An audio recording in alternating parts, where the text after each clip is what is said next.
been up here since 1995. I started charter fishing out of Watchbrig, Virginia when I was just 13, got my captain's license when I was 19, and I came up here in 1995 and started charter fishing with Captain Mike's Charters and started running one of his boats.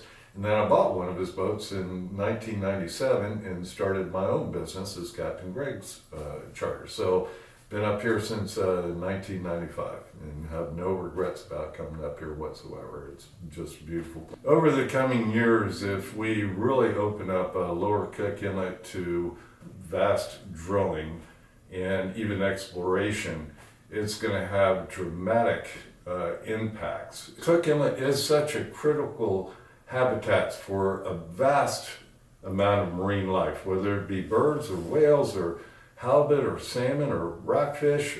With the drilling, not only you have the noise of the construction and the traffic, but when we have all of these drillings and all of the disruptions that may cause not only by sound, which it really affects the whales populations, but it also affects fish, believe it or not.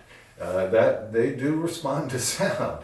And even with the normal operations that are occurring right now in Upper Cook Inlet, they are introducing heavy metals and toxins. And if we have more rigs out there and they're saying dilution is a solution with all the heavy metals and toxins, it's going to have a detrimental effect on our marine resources that we all depend on. We have hurricane force winds in the wintertime.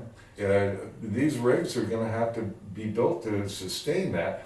If we have more drilling and more platforms out there in the long term, what's the probability of another spill or an accident? We lived through the Exxon Valdez. People thought, oh, that happened out in Valdez. No, it affected Ketchikan Bay and Cook Inlet and Kodiak.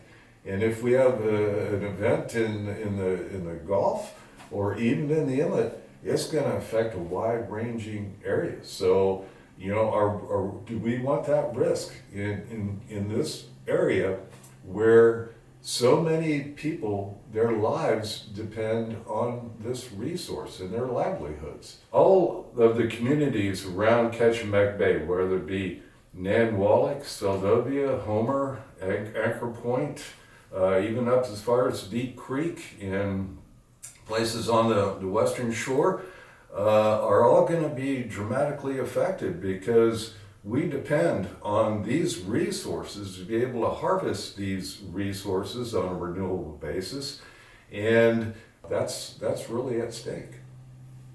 The rigs that we have in the inlet now are further up the inlet, and I've never gone up there to that far up to fish. So my interactions with them have been, you know, either minimal or non-existent for the most part. But I do know that if they open up a bunch of these leases in Lower Cook Inlet, it's going to exclude a lot of areas that we can fish. And it's not going to only affect charter fishermen, it's going to affect all the fisheries, whether you be long lining or drift netting or whatever, because there'll be zones where you won't be able to lay your nets or lay your gear or be able to take your people out on a charter boat and fish. And there'll be areas where that will be an exclusion zone potentially, and you know there'll be ripe areas where we used to fish for years and some people fish for decades. They will be restricted from going in those areas potentially. And not only that, but we'll be dealing with the heavy metals and the toxins that come out of there. Not only will this restrict areas that we can potentially fish, but it can have detrimental impacts on our habitat in critical areas where fish breed or feed, unless there are some really, really strict environmental controls put into place. But we don't see that happening in the near future. So this has the potential really to affect future generations and what they're able to experience. Well, with the oil and gas leasing that are proposed to expand in Lower Kick Inlet and the Gulf of Alaska, the economy, we do depend on oil and gas. We use it for heating and transportation, and certainly it gets my diesel engines going on my boat out there. So we still are heavily dependent on that. And they're saying that this is going to create potentially a bunch of jobs for people building these rigs and servicing these rigs. But then you have to look at the long-term effects about how many jobs it will take away. With the effects to the environment and with the critical habitat that's in balance right now, or out of balance by some estimates, if you talk to some environmentalists, especially with our fishery stocks, where they are now,